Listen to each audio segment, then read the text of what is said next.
Sugeng sonten para pamirsa. Kados pundi pawartosanipun panjenengan? Mugia kita sedaya pinaringan kasarasan, karaharjan, sarta kawilujengan saking Gusti ingkang mubeng dumados. Sugeng pepanggihan kaliyan kula Anggi Ayuning Tias, mahasiswa pendidikan Basa lan Sastra Jawi saking kelas 2016C Fakultas Basa lan Seni Universitas Negeri Surabaya. Wonten kalodhangan sakmenika kula badhe unjuk atur ing salebeting adicara wawancara kanthi temanipun pangupajiwanipun piyantun Jawi ingkang topikipun Tani Porang wonten ing Dusun Sempol, Desa Klangon, Kecamatan Saradan, Kabupaten Madiun. Ingkang dados narasumber inggih menika Bapak Darsono, panjenenganipun Ketua Petani Porang, inggih yuswanipun 52 taun. Pamirsa, adicara wawancara menika ancasipun supados saged mangertosi pangupajiwanipun piyantun Jawi mliginipun Dusun Sempol, Desa Klangon, Kecamatan Saradan, Kabupaten Madiun. Wonten adicara wawancara menika mangke kaperang dados 3. Kaping setunggal panyuwunan pirsa babagan andhasar Tani Porang. Kaping kalih panyuwunan pirsa babagan tata caranipun nanam porang.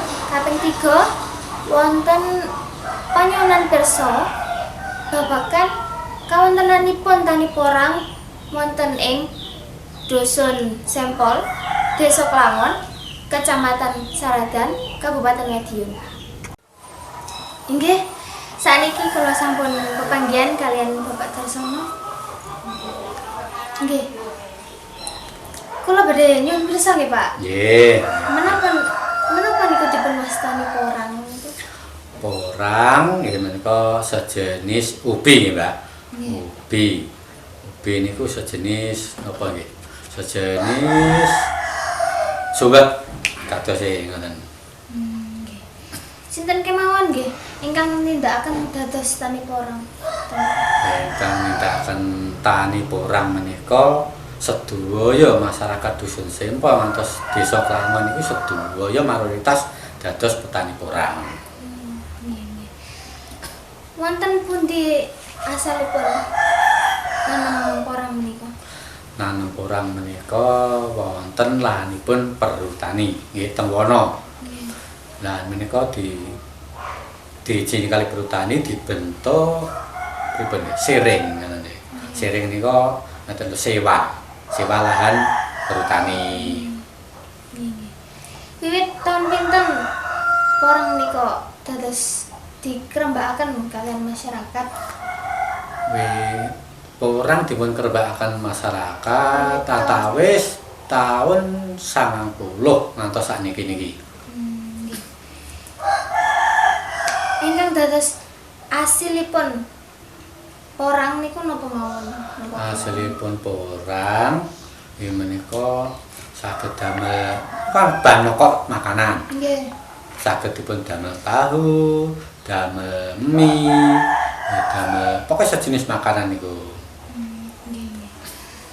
Langkung kados pundi titik siaga menawi kula badhe nglaksanakaken nanam porang? Nah, nanam porang menika ngeten sepindah nggih. Sepindah menika lahan kedah resik. Mboten enten rupote nggih. Terus kaping kalih kedah siap katak ngeten iki. Katak ngeten iki sejenis wohe porang. Niki saged damel wine. Lajeng kados pundi titi laksananipun ingkang dipun cakaken damel nanem porang. Nah, titi laksana nanem porang menika antawis bulan sedasa awit 9 sedasa niku pun dilaksanakno nanem porang. Lah mengke tukule niku wulan sedasa wulan 11 nembe tukul. Menawi kula ngertos niku porang niku sampun dipun potong-potong atas ngeten niki. Ya niki nek mun panen nggih. Nggih. Panen awalipun ngeten iki, bentuke nggih. Oh, nggih. Ya, niki nek pun ngeten iki mengke diproses dados ngeten iki. Dipasang, dipotong-potong ngeten iki. Nggih. Lah, ngeten iki nek pun dipotong-potong niki kering, mengke lajeng diekspor. Niki mun pendunia lho, Mbak. Nggih. Niki mun pendunia. Nah, niki ekspore mun wonten Jepang, wonten Korea, wonten India.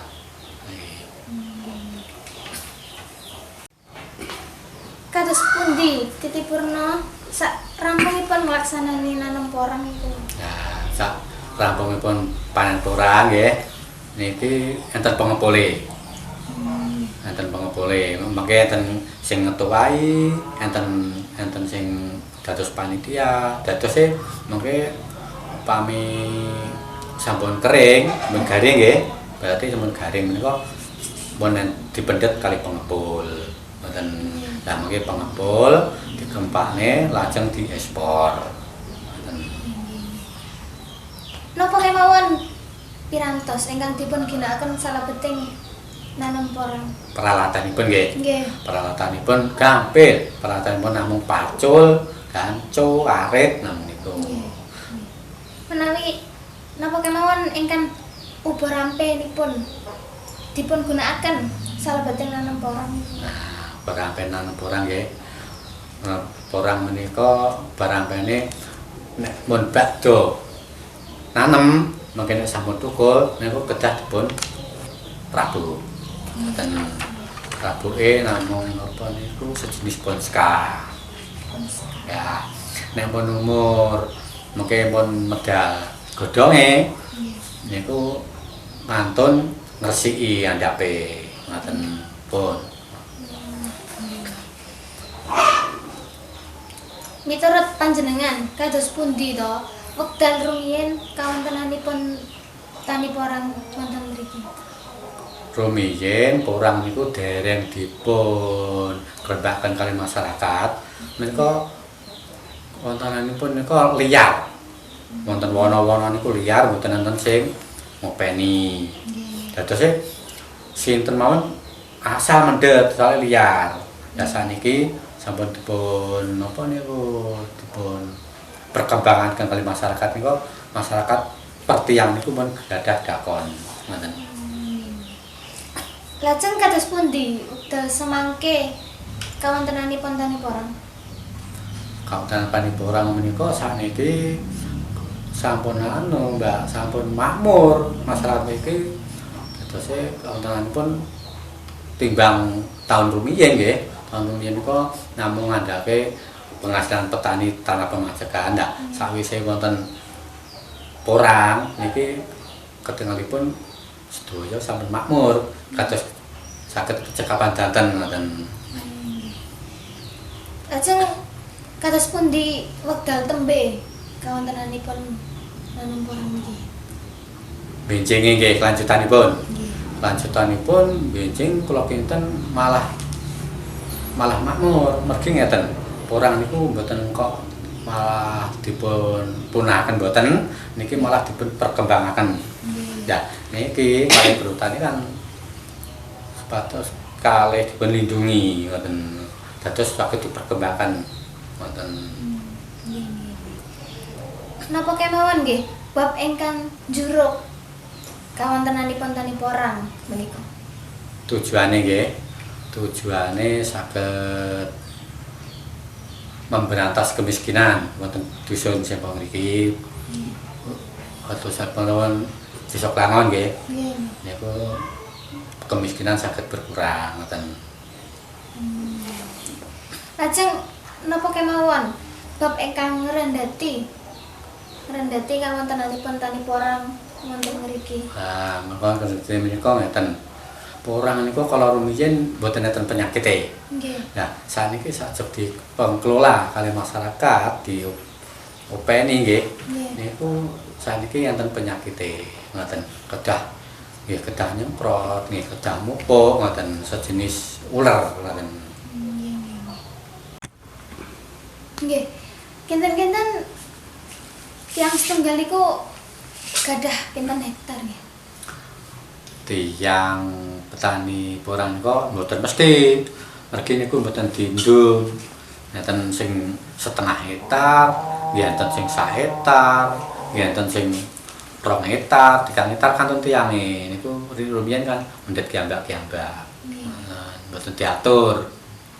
Dadose saniki gadahe mboten kenging diprediksi kedah sak menten hektar, mboten saged. Mboten. Lajeng per hektar menika asal-asalipun pinten? Pinten Ton. Nggih. Nek per hektar niku antawis 24 ton asale. Mergi nek seprapat niku asal-asalane 6 ton. Terus nek 1 hektar langkung saged. Langkung saged. Tapi nek minimal niku asale 24 ton. Kinten-kinten nggih. Menawi badhe nyade porang nika dipun damel kelompok dados tunggal napa piyambak-piyambak? Nah, perkara nyade menika pribadi niku sipatipun sak maune sing gadah niku mboten dikelompok. Dadose asale nyade niku piyambak-piyambak. Kantun kremenane teng pengepul sing pundi ngoten. Pengepule kan kathah. Terus remenane pengepul sing Klangon napa sing Sempol ngoten. Niku bebas. Perkara nyade niku bebas. Ngoten. Lajeng kinten-kinten menawi porang menika teles setunggal kintal. Nggih. Menawi kering niku pinten kilo? Oh, dadose ngoten. Nggih, kula pendhetne nggih buktine. Siap. Nggih. Nah niki nggih kula terangaken nggih. Niki nek teles sekitalipun nggih. Sekitalipun menika nek dipun keringaken ngeten iki dadosipun 2 kilo. Mboten nggih langkung saged tapi sing minimal 2 kilo ngoten. Ya, niki mangkene ampun diekspor teng Jepang. Dan nek dados tepung duka mboten kula mboten ngertos ngoten. Soale wonten luar negeri. Tapi nek teles ngeten iki sekintal dipun keringaken ngeten iki dadose 2 kilo. Lah nek per ngeten iki nggih. Nggih. Teles ngeten iki reginipun per kilonipun regine 1.000. Ngoten lah nek kering, nek mun dados kering ngeten iki regine pun 3 doso. Ngoten nggih. Nggih. Nggih. Pamirsa, makaten kala wau wawancara kula kalian Bapak Darsono minangka Ketua Petani Porang wonten ing Dusun Sempol, Desa Klangon, Kecamatan Saradan, Kabupaten Madiun. Lah, saking adicara niku wau saged dipun tutut menawi pangupajiwanipun piantun Jawi mliginipun masyarakat Dusun Sempol, Desa Klangon, Kecamatan Saradan, Kabupaten Madiun gesang ekonominipun lan gemah ripah lojinawi. Lah mugi-mugi saking adicara wawancara kula niku wau saged migunani tumrap kita sedaya. Kula ngaturaken agunging panuwun